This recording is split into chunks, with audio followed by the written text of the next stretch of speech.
This Politiko spent his weekend taking his daughter for a bike ride.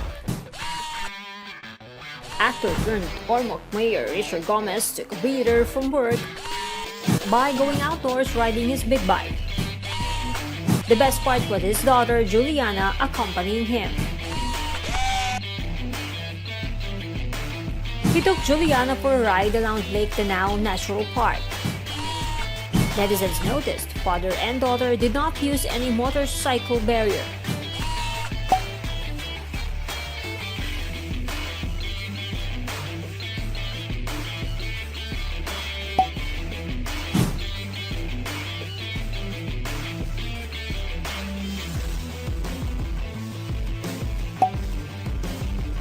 In reply, a netizen posted this, recalling the mayor's stand against installing protective barrier on motorcycles.